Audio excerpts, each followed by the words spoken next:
A very good afternoon, students. Do you know all? I am Mrs. Rupali, your Marathi teacher. मी तुमची मराठी शिक्षिका. तर आज आपण आपल्या भागामध्ये एक कविता अभ्यासणार आहोत. तर कविता अभ्यासनापूर्वी आपण मागील पाठामध्ये काय बरं अभ्यासलेलं होतो? अगदी बरोबर. तर मागील भागामध्ये आपण पाठ क्रमांक 14 अप्पाजींचे चार क्रिया हा अभ्यासलेला होता. तर आजच्या या भागामध्ये आपण एक नवीन कविता अभ्यासणार आहोत. तर ही कविता सुरू करण्यापूर्वी मला तुम्हाला काही प्रश्न विचारायचे आहे. त्या प्रश्नांची तुम्ही मला उत्तर द्या. तर मला सांगा, मला काही सणांची नावं सांगा. Tell me the names of some festivals. काही सणांची नावं मला सांगा. ओके.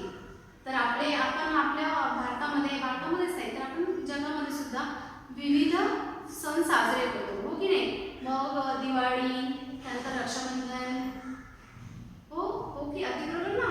आणखी होळी, अगदी बरोबर. तर ही जी सर्व सण आपण साजरे करतो तर या प्रत्येक सणाचं काही ना काही महत्त्व आहे. तर त्यापैकी आजची ही जी आपली कविता आहे ही कविता अशाच एका फेस्टिवलशी रिलेटेड आहे. तो फेस्टिवल आहे कलर्स फेस्टिवल, जो तुम्हाला खूप आवडतो की नाही? रंगांचा सण. कुठला बरं आहे तो? त्याला काय बरं नाव आहे? होळी. अगदी बरोबर. तर आज आपण आपली कविता क्रमांक 15 होळी आणि होळी ही अभ्यासणार आहोत. तर चला मग सुरू करूया. तर सुरू करण्यापूर्वी बघा तुम्हाला इथे काय दिसते?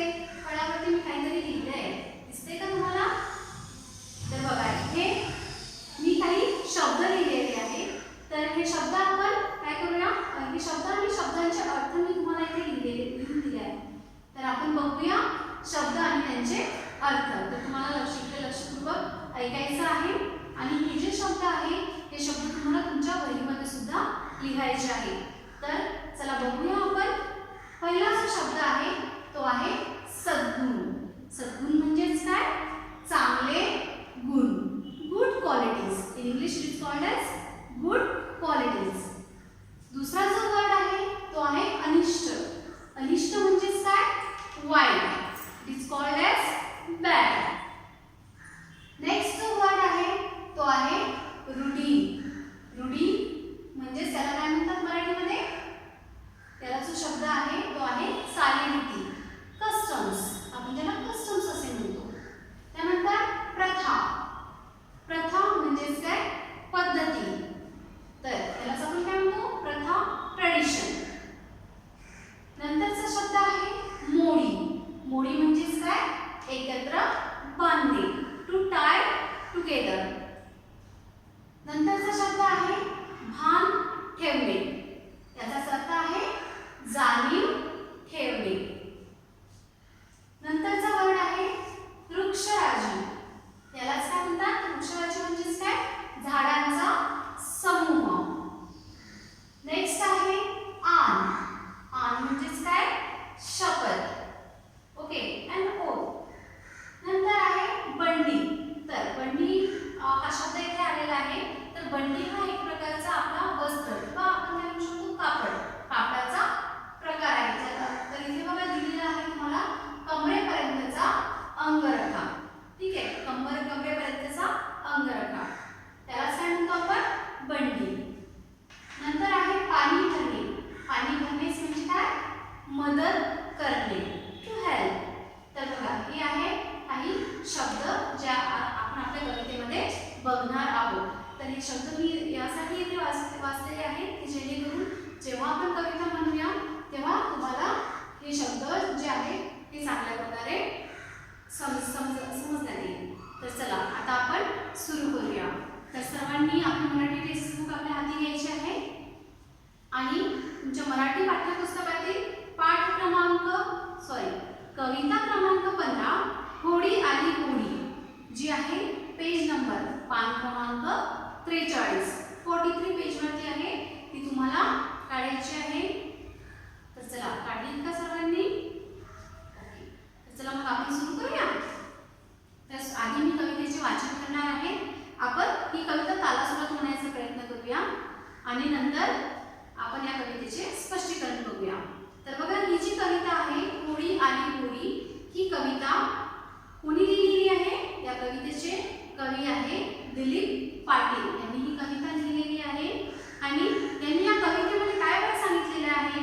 यांनी या कवितेमध्ये आपण पर्यावरणाचे भान ठेवून आपले हे जे सण आहे, आपले हे जे फेस्टिवल आहे हे साजरे करायला हवे याविषयी त्यांनी सांगितलेलं आहे की पर्यावरणाची जेणेकरून आपले सण साजरे करताना, आपले फेस्टिवल साजरे करताना कुठल्याही प्रकारची हानी, कुठल्याही प्रकारचं नुकसान आपल्याकडून पर्यावरणाचं व्हायला नको.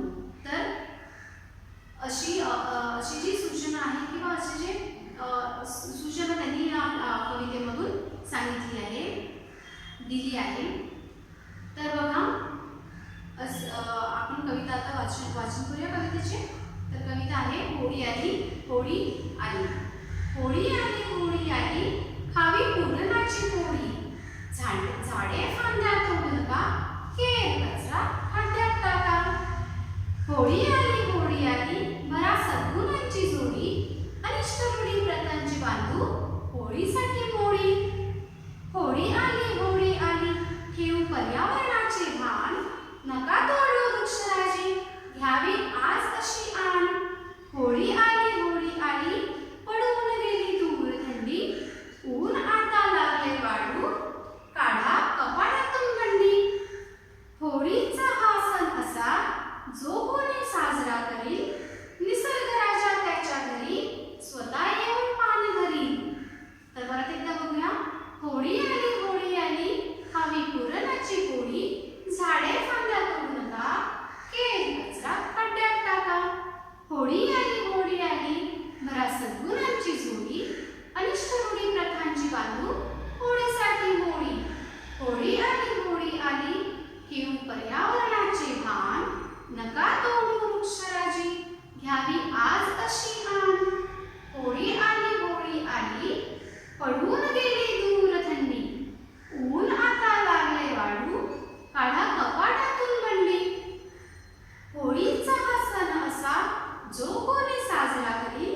निसर्ग राजा त्याच्या घरी स्वतः येऊन पाणी भरील. तर बघा किती सुंदर प्रकारे कवी दिलीप पाटील यांनी या होळी आली या कवितेमधून आपल्याला छानसा असा संदेश दिला आहे की कशा प्रकारे आपण पर्यावरणाचे रक्षण करायला हवे. ज्या जुन्या चालीरीती आहेत, ज्या परंपरा आहेत, कस्टम ट्रेडिशन्स आहेत, त्यांना मोडीत काढत म्हणजे काय की त्या प्रथा आता तेथेच थांबून नवीन वाटचाल कशी करावी याचे वर्णन या कवितेमध्ये आलेले आहे. तर चला आता आपण बघूया आपलं पहिलं कडवं आहे. होळी आली खावी पुरणाची पोळी. झाडे फांद्या तोडू नका, केर कचरा खड्ड्यात टाका.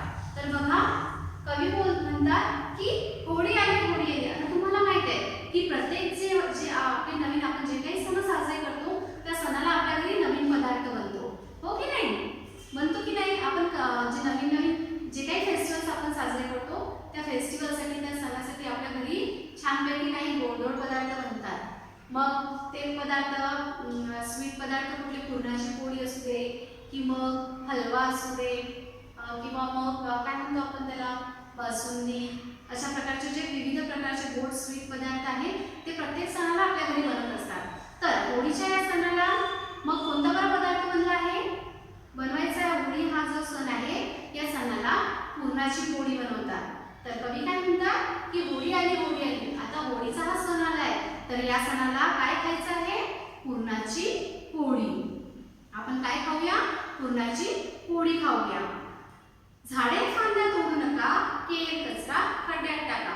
तर बघा होळीचा सण तुम्हाला माहित आहे की होळीच्या या सणाला आपण कशा प्रकारे मनवतो की होळीचा हा सण आपण काय करतो यासाठी? झाडे फांद्या तोडल्या जातात. ओके, होलिका दहन करतात. आठवतंय का तुम्हाला? तुम्ही करताय का? येस, होलिका दहन करतात. त्यामध्ये ज्या काही वाईट जे काही प्रथा असतील, जे काही चालीरीती असतील त्या काय करतात, त्यामध्ये त्याचे दहन करतात. म्हणजेच काय, त्या जाळल्या जातात एक प्रकारे आपण म्हणू शकतो. तर होळीचा हा सण आहे तर या सणासाठी जेव्हा आपण तयारी करतो तर तेव्हा काय काय आपण यासाठी गोळा करतो. आपण झाडाचे जे सुके केर कचरा जो आहे, झाडाचे जे सुकलेली पानं आहेत ते पाने आपण जोड्या करतो. झाडाच्या ज्या फांद्या आहेत त्या फांद्या आपण होळीमध्ये जाळण्यासाठी काय करतो, आणतो. त्यानंतर जो केर कचरा आहे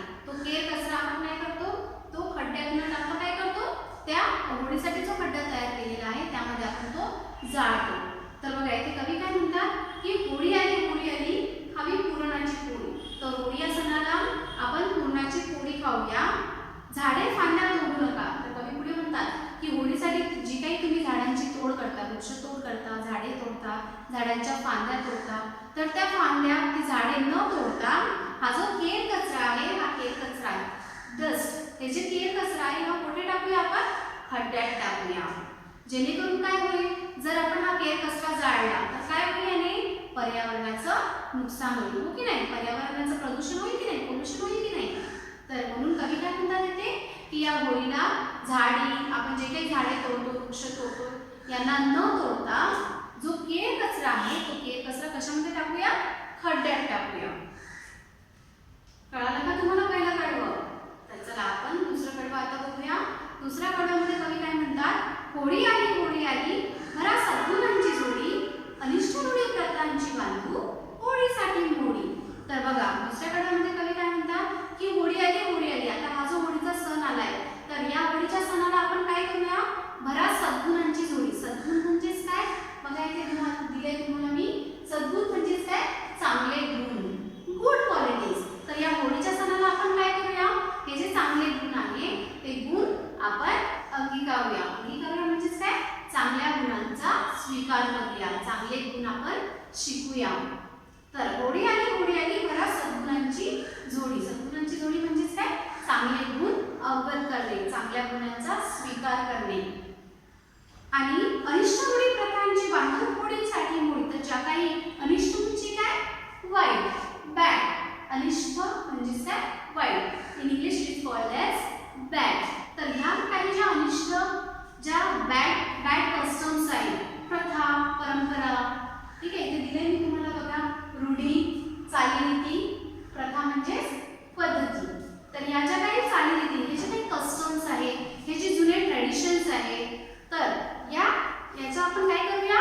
याची आपण होळीसाठी मोडी बांधूया. होळीसाठी मोडी बांधणे म्हणजेच काय? To bundle together. मोडी म्हणजेच काय? एकत्र बांधणे. तुम्हाला माहित आहे का आपण काय करतो?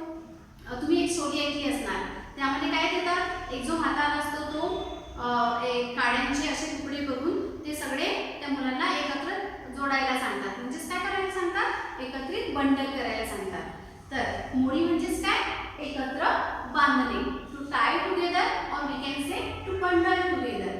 तर हे जे काही वाईट परंपरा आहेत, रूढी आहेत, हे जे काही कस्टम्स आहेत, चालीरीती आहेत, यांना काय करूया आपण? यांना एकत्रित करून होळीमध्ये त्यांना टाकूया. म्हणजेच काय करूया? या ज्या चालीरीती, या ज्या परंपरा आहे, यांचं आपण काय करूया? दहन करूया. म्हणजे यांना जाळून टाकूया, नष्ट करूया.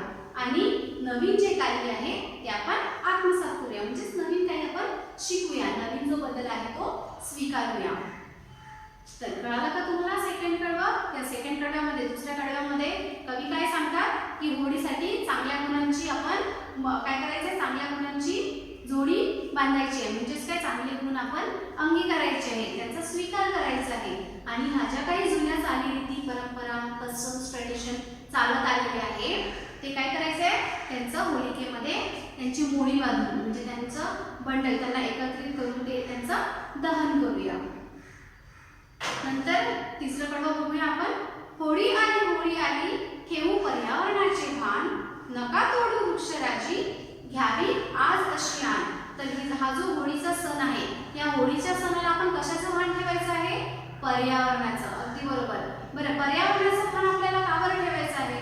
कारण जर का आपण पर्यावरणाचं भान ठेवले नाही, म्हणजेच पर्यावरणाचं काळजी घेतली नाही, त्याचं रक्षण केले नाही, तर काय बरं होईल? पर्यावरणाचा आपल्यावर कोप होईल. म्हणजेच तुम्हाला माहित आहे काय येतात बघा, असे वेगवेगळे प्रकारे नेचर आपल्यावर कोपतो की नाही, तर ते आपल्याला कशातून माहिती पडतं? मग काय येतात असे काय म्हणतो आपण, आताच मागे येऊन गेलेलं पावसामध्ये नुकसान होतं ना, मग चांगल्या प्रमाणात जर झाडांची वृक्षतोड केली तर दुष्काळ पडतो. पाऊस आपल्याला पाण्याचा साठा जाणवतो, जाणीव होते आपल्याला, पाण्याचा तुटवडा जाणवतो.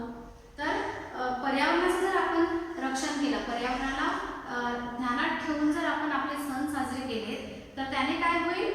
त्याने पर्यावरण सुद्धा काय करेल? आपली काळजी घेईल, म्हणजेच काय आपल्याला मदत करेल. तर तिसऱ्या कडव्यामध्ये बघूया आपण काय सांगितलं आहे. होळी आली ठेवू पर्यावरणाचे भान. तर होळीच्या या सणाला आपण पर्यावरणाचे भान ठेवायचे, म्हणजेच काय करायचं आहे, वृक्षतोड म्हणजे झाडांची तोड करायची नाही आहे, झाडांच्या फांद्या तोडायच्या नाही आहे. नका तोडू वृक्षराजी. वृक्षराजी म्हणजेच काय, बघा की तुम्हाला शब्द दिलाय झाडांचा समूह. वृक्षराजी म्हणजे काय, झाडांचा समूह. तर ही जी वृक्षराजी आहे यांना हे जे झाड आहे या झाडांचं काय करायचं, आपल्याला काळजी घ्यायची, त्यांना तोडायचं नाही आहे. आणि या झाडांचं आपण रक्षण करूया अशी आपल्याला काय घ्यायची आहे, आण घ्यायची आहे. आण म्हणजेच काय, शपथ घेणे. आण घेणे म्हणजेच काय, शपथ घेणे अँड ओके. तर तिसऱ्या पाठामध्ये कवीने सांगितले आहे की पर्यावरणाचे, आपला आजूबाजूचा जो परिसर आहे, आपला जो निसर्ग आहे याचे भान ठेवून आपण काय करायचं आहे, झाडांची तोड करायची नाही आहे, झाडे तोडायची नाही आहे. आणि ही जी शपथ आहे ती आपण आज घेऊया. तर हे कवीने तिसऱ्या कडव्यामध्ये आपल्याला सांगितलं आहे. तर चौथा कडवा बघा.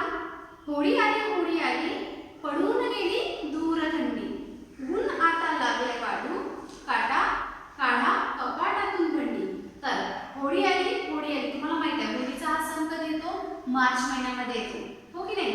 तर होळीचा हा सण मार्च महिन्यामध्ये येतो. तर मार्च महिन्यामध्ये काय होतं, आपल्याला आता थोडंसं गरम जाणवायला लागतं, हो की नाही. कडक ऊन तापायला सुरुवात होते. त्यामुळे काय होतं, सगळं गरमीचं वातावरण असतं, आपल्याला गरमीची जाणीव होते.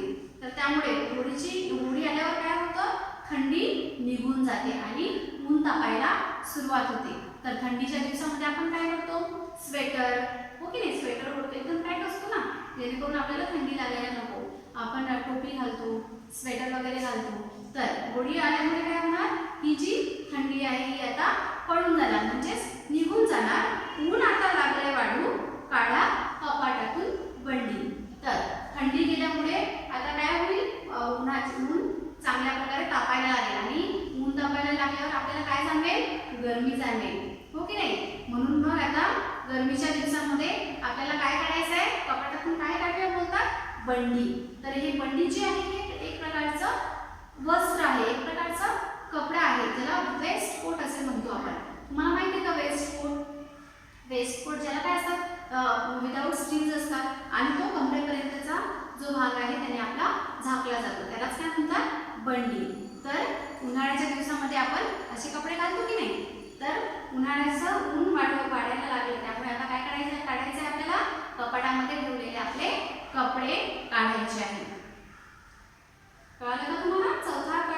चौथं जे कडवं आहे यामध्ये कवीने सांगितले आहे की होळीचा हा सण मार्च महिन्यात आल्यामुळे काय होतो की ही जी थंडी आहे, थंडीचे दिवस निघून जातात आणि कडक ऊन तापायला लागतं. तर या कडक उन्हामध्ये आपण स्वेटर घालू नाही शकत. तर या कडक उन्हामध्ये आपल्याला घालायचे जे कपडे असतात ते वेगळे असतात. तर इथे एक कपड्याचा प्रकार दिला आहे बंडी.